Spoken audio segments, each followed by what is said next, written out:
Greetings, citizens of the world. Throughout history, the world has been controlled by big ideologies such as religion, socialism and capitalism, to name but a few.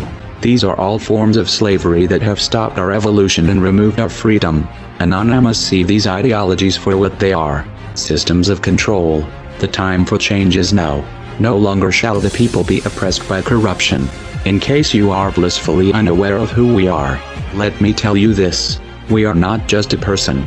As people die, we are an idea, and ideas are immortal.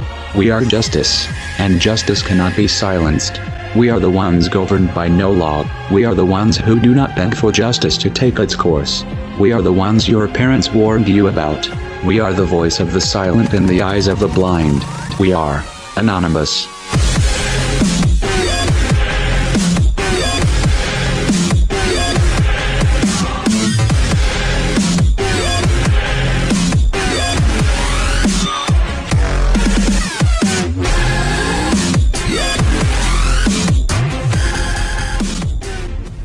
The tendency to relate past events to what is possible in the present becomes more difficult as the scope of the geopolitical environment changes. It is a useful thing, then, to ask every once in a while if the environment has recently undergone any particular severe changes, thereby expanding our options for the future.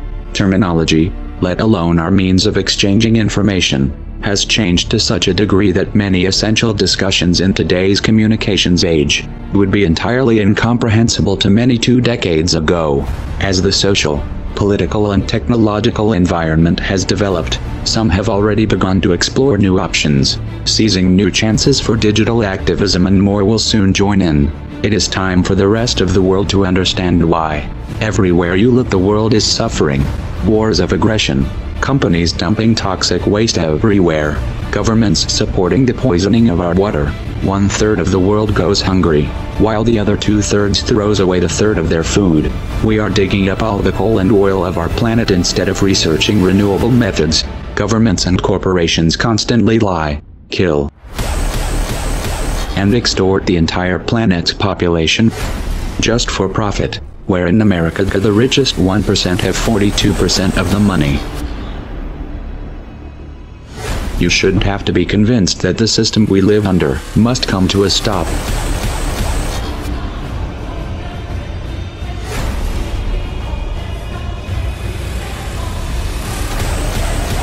If you want to alter the course that we're on, there's only one way to do it.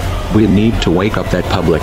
Even the most powerful weapons of war are neutralized if you reach the mind of the man behind the trigger. How do we wake the masses, you asked? Don't wait for someone to answer that for you. Get creative. Act like your children's and grandchildren's futures depend on it. Because they do. No one wants to believe that their kids are going to live under a military dictatorship. No one wants to see this coming. So most people put their head in the sand and do their best not to think about it. Those who don't always begin with one question: what can we do? The first thing you need to understand here is, our problem is psychological, not material. You have the means to take back your power, and you don't need a set of specific instructions. You don't need someone to hold your hand and explain your role. You don't need someone to give you permission. Are you going to push this out of your mind because it's uncomfortable, or are you going to convert that discomfort into a driving force? No one can make that choice for you. I will tell you this much, Bo: if that thought itches in the minds of enough people, we will figure out a way to scratch it. And if that driven feeling is fully established in your heart, you will find a way to make it spread. The odds don't matter anymore. If you understand what we are facing, then you have a moral responsibility to do everything in your power to alter the course that we're on, regardless of the odds. It's only when you stop basing your involvement on the chance of success that success actually becomes possible. To strip the ill-gotten power of the financial elites and to bring these criminal cartels to justice will require nothing less than a revolution. The government is not going to save us. The government is completely infiltrated and corrupt to the core. Looking to them for help is completely arrogant.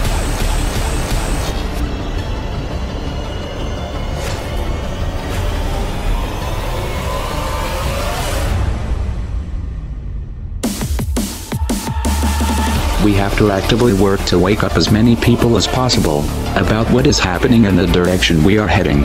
All revolutions originate from a shift in the mindset of the population, and no other meaningful resistance is possible without it.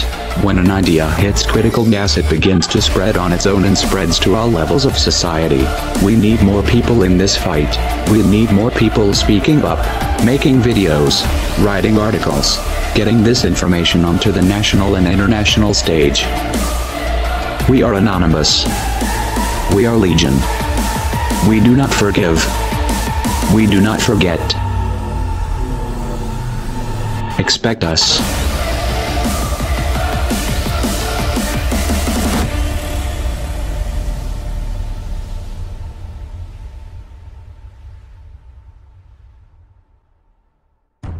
We decided long ago that the dangers of excessive and unwarranted concealment of pertinent facts far outweighed the dangers which are cited to justify it.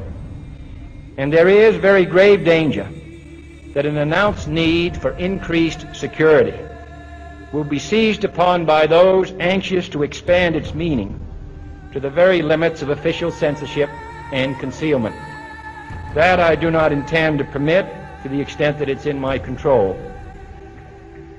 For we are opposed around the world by a monolithic and ruthless conspiracy that relies primarily on covert means for expanding its sphere of influence, on infiltration instead of invasion, on subversion instead of elections, on intimidation instead of free choice, on guerrillas by night instead of armies by day.